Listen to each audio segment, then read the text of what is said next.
Undercover, Carson. Secret agent.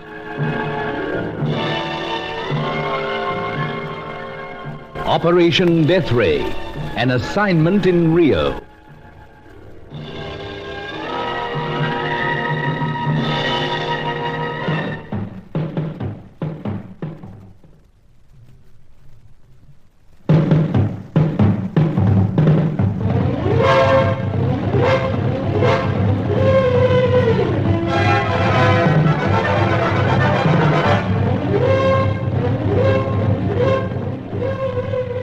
Long-sought Carl Schmidt, the former flyer who brought the scientists out to South America, was now dead. Dead from the poisonous dart of a blowgun. Killed just as he was about to reveal to me the names of those scientists. One name had fallen from his dying lips. Mama Rosa. But it meant nothing to me, nor to my Rio contact, Sir Giles Davenport. It seemed that other agents were successfully hindering us. But then came the clue that told us who one of these agents might be. Angelo, Sir Giles' swarthy servant, had managed to get hold of the blowgun used against Schmidt. Faintly scrawled on it were several vital words. Yes, Carson, I see it now. Jensen, Rua de Uvidor. That's right, Sir Giles. Helena Jensen. Well, she's been a suspect all along. So, perhaps Fakerelli was right. Now, how do you mean, old chap? Well, the alluring fair has been telling me not to trust the fair Helena. The way I feel now, Carson, I wouldn't trust any of these delightful lady friends of yours. But this would appear to pin the guilt on Miss Jensen. Still hard to imagine. Oh, good heavens, man, you are a trusting soul. Seems I'm not cut out for this undercover business. Well, Carson, whether you are or not, the fact is that we are groping. Somewhat, anyway. Though we've two leads to follow. First, the one name that Carl Schmidt, poor fella, managed to tell you. So, Mama Rosa. Odd name. Most. And we've also got Angelo on the job. Strangely enough, it seemed to touch off a glimmer of something in the dear fellow's dark mind. Let's hope it means something. Just one name, and we may touch off a chain reaction, to borrow an atomic term. Indeed, Carson, indeed. We must lay our hands on this secret weapon before anyone else. But what about this foul object here? A blowgun? Yes, old chap. Easy to see, Sir Giles, that you don't share my interest in ancient weapons. There's a lot of things I don't share with you, Carson. Neither an interest in weapons nor lethal pipes. Bird watching is the only hobby common to both of us. And what an intriguing bird we have to watch. How do you mean? Helena Jensen. Oh, of course, yes. It's still hard to imagine her in the role of a murderess. Last time I spoke to her, there was something disarmingly frank in her manner. A very handy trait for someone in her position to have. Realize that. Still hard. That soft spot of yours again, Carson? Perhaps so. Howsoever, if I were to try shock tactics, it might throw her off her balance. Shock tactics, Carson? Present her with this. Oh, I get it, yes. The blowpipe. So? Well, hello. Surely Angelo hasn't struck oil so soon. We'll find out. Hello? Am I through to the apartment of Sir Giles Davenport? Yes, I do believe you are. Is it possible that Monsieur Bruce Carson is there? Carson? For me? Yes, a woman, a voice familiar. Fakerelli. Oh, yes, the dancer. Please, are you there? Right here. Hold on a split second, my dear. Here, old chap, you take over. Right. Well, that's you, Faye? Oh, Monsieur Bruce, I am so happy to find you. What's the trouble? I must warn you. Warn me? How's that? Wherever you are, take great care. Most especially of all, do not come to El Rocco. Why? Your dancing act not up to its usual divine standard? Monsieur Bruce, this is not what you call a joke. I am ghastly serious. All right. What are you warning me about? All I can say is this. In the corner of El Rocco tonight, I overhear some men speaking about you. Men? What sort? The loud dressers. Local dandies? Oui, the same type.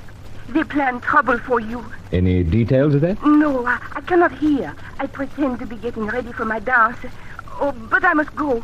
In a few minutes I appear again. Maybe I should drop down and see you. No. I would be so distressed that I would not be able to dance for fear for you. Oh, but when am I going to see you? I will get in touch with you tomorrow. I'll be waiting. rapturously. Oh, you are so sweet, Monsieur Bruce. But take great care. Goodbye. You hear all that, Sir Giles? I did. Lovely creature. Well, I hate to appear cynical. And what cause for that? Distrust these lady friends of yours, Carson. It is strange how Mademoiselle Corelli pops up. I find it rather enchanting. Don't think me an old stick in the mud, but take care. Oh, never fear, Sir Giles. While Angelo's trying to get something on Mama Rosa, I'll attend to Miss Helena Jensen.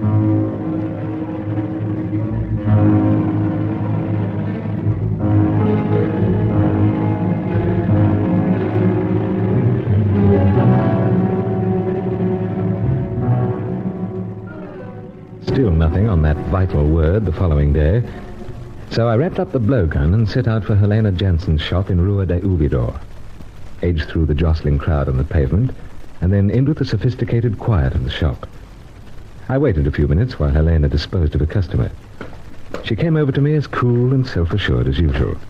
She had a very graceful walk. So sorry to keep you waiting, Mr. Carson. No, not at all. Always plenty to see here. Very fine collection. Thank you. It's about the pipe, I take it. Pipe? That Spanish pipe I mentioned last time you called in. Oh, that. No. Then what, Mr. Carson? Well, something to show you. All right to unwrap it on this table? Quite all right. Good.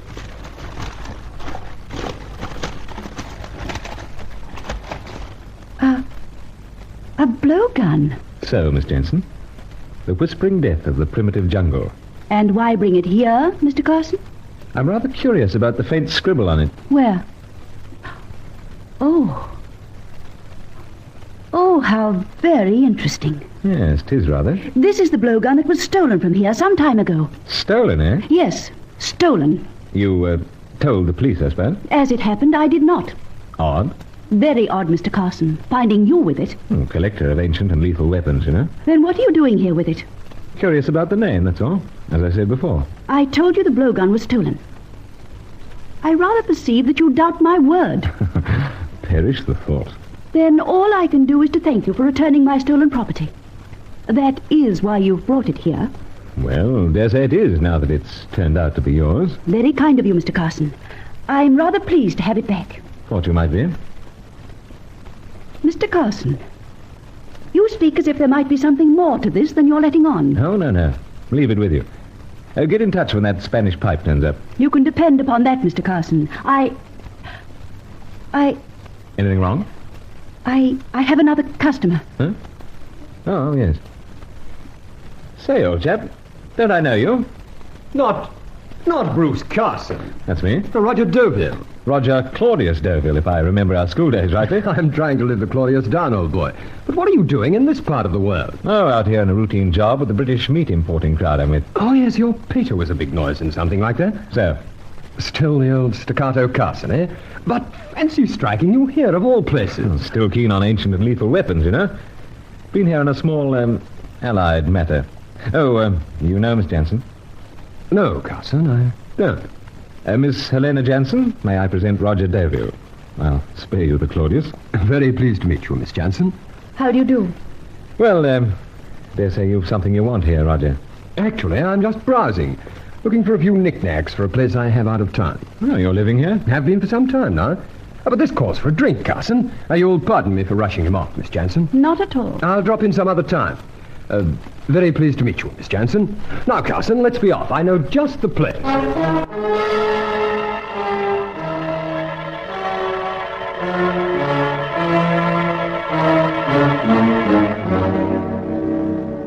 I'm rather sensitive to such things, otherwise I'd hardly have been on undercover work. And the thing that struck me was that Helena Jensen and Roger Deauville did know each other. I was more than interested to have a drink with this fellow. He was in some travel agency, moved all over the Americas. I was doubly interested when he skillfully tried to pump me. Sir Giles still hadn't anything to report, so I fell in with Deauville's suggestion. You got through to the company? Only just. Yeah, we've been yarning for a long time, Roger. Officers nearly vacated. Yes, we've made a day of it, all right. Well, how about the other half? How so? Evening at my place, out of town. I'll get some friends to drop over. Or have you any other plans? No, only two, please. Good show. We'll have another couple, then push on. Whatever you say. I've got the car parked around the corner. I didn't leave the tail lights on, but it'll be all right. Anyway, bung her.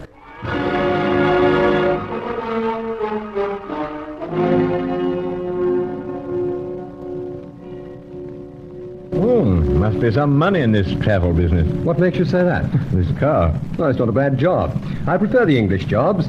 And speaking of them, that was a pretty smooth one this afternoon, eh? I don't think I follow. Miss Jansen. Oh, yeah. See what you mean. Doing a line there, Carson? No. Only business. Well, there's an occasion when any man should combine business with pleasure. Very rare. Strange you don't know her, Roger. Oh, why should I? Oh, in and out of Rio, as you are? Attractive English girl like that? Well, Rio's a big place, Carson. Plenty of attractive girls, all nationalities. But wait till I get some of the crowd over tonight. I'll bet they stirred a low whistle or two out of the old staccato Carson. Anyway, we're getting out of town now. I'll step her up. I fear not. Carson, did you? No. The words are spoken from the back. Do not look round. Either of you. Carson, what's the meaning of this? About to ask you, old chap. After all, your car. Indeed, it is the senor's car, but both of you English gentlemen are required at a certain destination for questioning. You will take the next turning on the left, if you please. What does a fellow do in a situation like this? Why ask me, old chap? Allow me to provide the answer. Do as I say, implicitly. And be well assured, the guns that you feel at the back of your necks are not unloaded.